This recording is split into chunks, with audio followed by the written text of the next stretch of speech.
the original radio-free Santa Fe that is the Southland with Miles. And it is House Band Fridays, finally. And joining us this morning, a fellow Alabamian who has lived in a bunch of places, homegirl from the free state of Winston. Thank you. Coco O'Connor. And what a great name, by the way. Thank you. Well, I'm Irish by marriage, so with a name like Coco O'Connor, you have to do some form of entertainment. Huh? Oh yeah, really. It's that, either that or dancing. Exactly. Exactly. Well, you know, I found out about you through Julia Goldberg because Yes. she said that she had posted your music on her blog. Yes. And I love listening to you and Julia. You guys have such a fun rapport. It's like, I just feel like I know both of you already. So oh, you're sweet. It's great. You guys are a lot of fun. She's so. got a huge following because of that. The people go, oh, I love Julia on your show. All the time they say that. I know. She's got a great voice, too. She does. You know, her voice is just really, it's distinct and it's just so East Coast, you know. Oh, yeah. It's just such a, it's nice, you know, I love it. Well, and I have to thank her for turning me on to your music. Yes. And then you sent me your CD, which is excellent. Even looks great. I love the artwork on this. It's called Seventh Wonder. Yes. And then you just you had some big news from Sunday night from the awards. I did. I won Best Electronica Production for my song Dub at the New Mexico Music Awards. That's fantastic. Yes. Now, you've lived here for, I guess, about 10 years. I have. You and your husband moved here. Yes. And but before that, you lived in Nashville for a while. And what was the music scene like that for you there? Well, of course it's very country influenced, but you know, being an Alabama girl, I love Dolly and great singer-songwriters like that. But you know, I'm also influenced by just a lot of different music, like Sarah McLachlan or Tori Amos, those kind of artists. And interesting, Tori has kind of roots in the South, you know, but I just found that it was kind of restrictive with what they wanted you to do, even if they wanted, it wasn't so much country or pop or, you know, but it was just this, it was just the mentality of, you know, they have what they have and they're happy with that, and that's fine. I just was kind of a little bit rebellious, I guess you could say, because I didn't want to be the next Alanis Morissette or the next whatever, you know, because that even, I think, even the industry still today can kind of, whether it's pop or country, can get into that mode of, oh, well, these guys are selling, you know, we got to have a whatever to go and, you know, kind of ride on coattails and, you know, get some money that way. Yeah.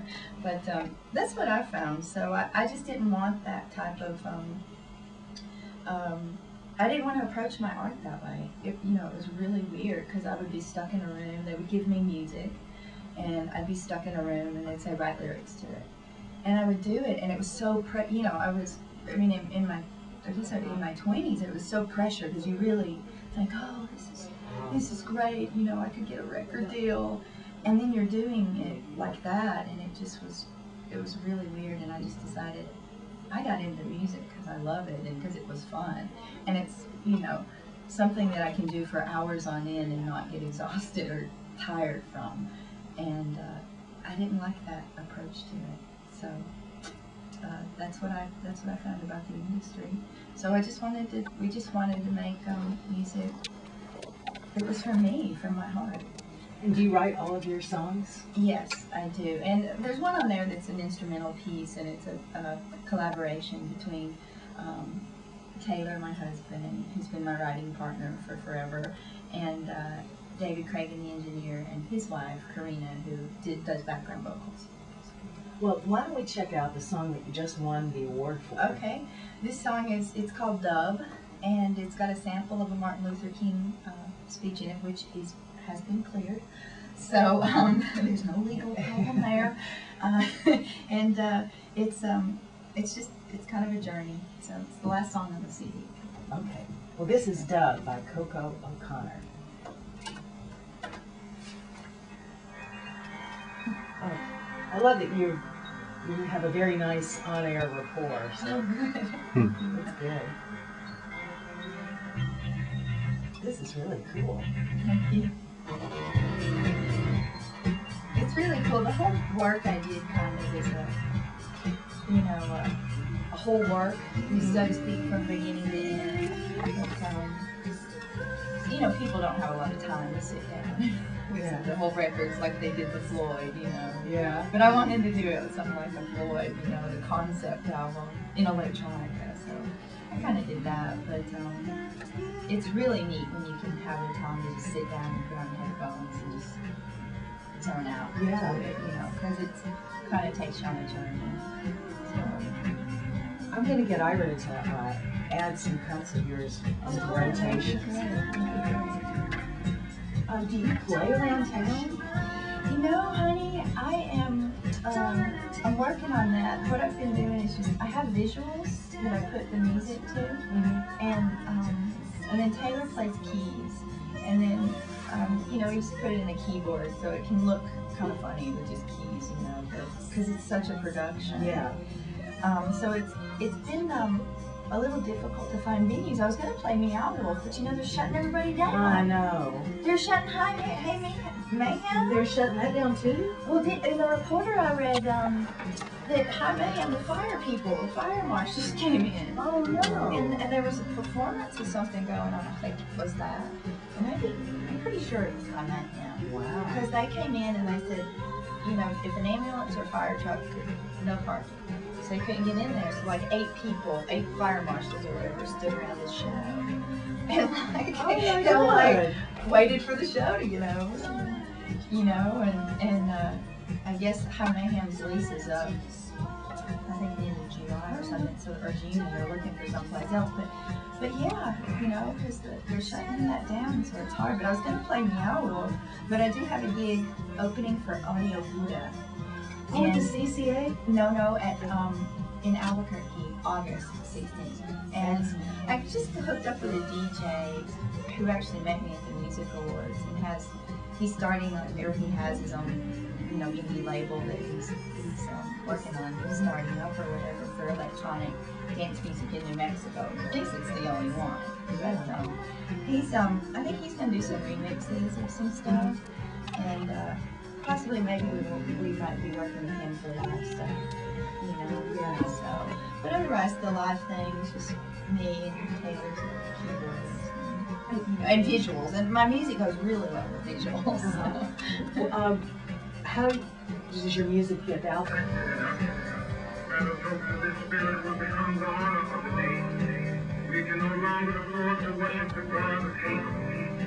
That's from the speech beyond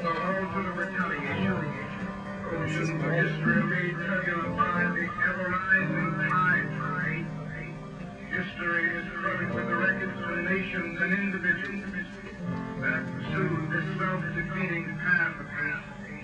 Arnold Toynbee says, love is the ultimate force that makes for the saving choice of life and good against the damning choice of death and evil. Therefore, the first hope in our inventory must be the hope that love is going to have the last word on earth. The original 98.1 Radio Free Santa Fe, Coco O'Connor. That is a fantastic song. That is amazing. What speech did that come from? Beyond Vietnam. I think it was in '69. It was from that, and it's not the whole speech. It's a lot of it, but it's very. I think it was very important then, and it's very important still today. Definitely. How do you go about mixing your music? Does you and Taylor do all of this? Or? No, we work with a gentleman by the name of David Cragen, who's a very brilliant recording engineer. And what happens usually is I start out very simple on my computer, of course, using GarageBand. And we did it, and basically it's pretty simple. It goes from, you know, me into another computer, a bigger computer, where we work in Logic, which is an Apple program, and it's like a painting. I kind of gesso the canvas, and then Taylor and David and Karina all kind of throw their colors on it, and we come out with a pretty picture, hopefully. Yeah, you do. You definitely do. The CD is called Seventh Wonder, and Coco O'Connor is our guest this morning on House Band Fridays. When we come back, we're going to hear more cuts from this great album.